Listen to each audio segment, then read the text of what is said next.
Assalamualaikum warahmatullahi wabarakatuh. Perkenalkan, saya Alif Mulwarman dengan NIM 18221053 dari Prodi Rekayasa Keselamatan. Jadi di sini saya akan menjelaskan apa itu aplikasi turunan pada kasus laju perubahan. Baik, di sini ada contoh aplikasi turunan pada kasus laju perubahan. Sebuah kapal tanker mengalami kebocoran dan tumpahan minyaknya menyebar di lautan dalam bentuk lingkaran yang jari-jarinya bertambah dengan laju konstan 2 meter per detik. Seberapa cepatkah luas daerah tumpahan bertambah ketika jari-jari pancaran 70 meter? Langkah pertamanya, gambarkan dan beri label besaran yang berubah. T menandakan waktu, R itu adalah jari-jari tumpahan minyak, A luas tumpahan setelah T per T detik. Langkah kedua, identifikasi laju-laju yang perubahannya diketahui dan laju perubahan yang akan dicari. dr per dt menyatakan laju pertambahan jari-jari terhadap waktu yang besarnya diketahui 2 meter per detik. Jadi diketahui dr per dt sama dengan 2 meter per detik. da per dt menyatakan laju pertambahan luas daerah terhadap waktu yang akan dicari. Jadi dinyatakan da per dt r sama dengan 70. Langkah ketiga, tentukan persamaan yang mengaitkan kuantitas yang laju perubahannya dicari dengan kuantitas yang laju perubahannya diketahui. Dari rumus luas lingkaran diperoleh A sama dengan pi r kuadrat. Langkah keempat, turunkan kedua sisi persamaan itu terhadap waktu dan selesaikan turunan yang akan memberi laju perubahan yang tidak diketahui. Bila A dan R adalah fungsi dari T, maka kedua sisi dapat diturunkan terhadap T, sehingga diperoleh dA per dt sama dengan 2 pi R dr per dt. Langkah kelima, evaluasi turunan di titik yang dimaksud. dA per dt R sama dengan 70 sama dengan 2 pi dikali 70 dikali 2 sama dengan 280 pi m kuadrat per det. Jadi pada saat R sama dengan 70, daerah tumpahan bertambah dengan laju 280 pi m kuadrat per det. Baik, contoh kedua, keran air yang bocor membentuk genangan air yang semakin lama semakin melebar dalam bentuk lingkaran yang jari-jarinya semakin bertambah dengan laju konstan 3 cm per second.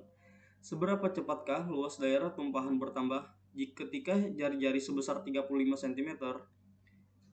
Baik, ini penyelesaiannya. Jadi langkah pertama, sketsa dan beri label besaran yang berubah. Step keduanya, identifikasi laju perubahan yang diketahui dan laju perubahan yang akan dicari. Yang pertama, dr per dt 3 cm per second merupakan laju pertambahan jari-jari terhadap waktu. Kedua, dA per dt merupakan laju pertambahan luas terhadap waktu yang akan dicari.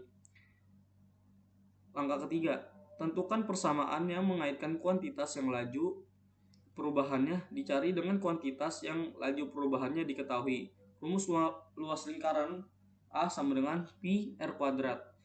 Langkah keempat, turunkan kedua sisi persamaan itu terhadap waktu dan selesaikan turunan yang akan memberi laju perubahan yang tidak diketahui. Dari rumus lingkaran kemudian, kedua sisi diturunkan terhadap waktu.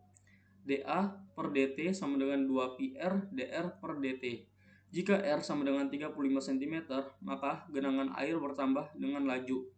dA per dt sama dengan 2 pi dikali 35 dikali 3 sama dengan 210 pi cm kuadrat per second.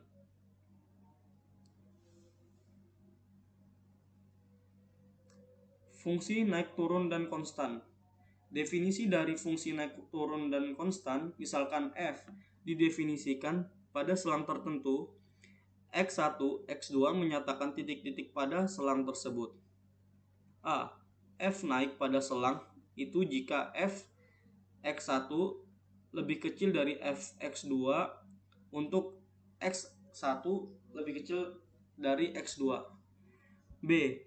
F turun pada selang itu jika f x1 lebih besar dari f x2 untuk x1 lebih kecil dari x2. C. F konstan pada selang itu jika f1 sama dengan f x2 untuk x1 lebih kecil dari x2. Ini adalah diagonalnya, gambarnya. Teorema fungsi naik turun dan konstan. Misalkan f suatu fungsi kontinu pada selang tertutup A, B dan dapat diturunkan pada selang terbuka A, B. Pertama, jika f turunan pertama x lebih besar dari 0 untuk setiap nilai x dalam A, B, maka f naik pada A, B. Jika f turunan pertama lebih kecil dari 0 untuk setiap nilai x dalam buka kurung AB, maka turunan f turun pada AB juga. F turunan pertama sama dengan 0. Untuk setiap nilai x dalam AB, maka f konstan pada AB. Ini gambar untuk garis singgung yang mempunyai kemiringan positif. Di tengah merupakan garis singgung yang mempunyai kemiringan negatif. Yang di kanan merupakan garis singgung yang mempunyai kemiringan 0.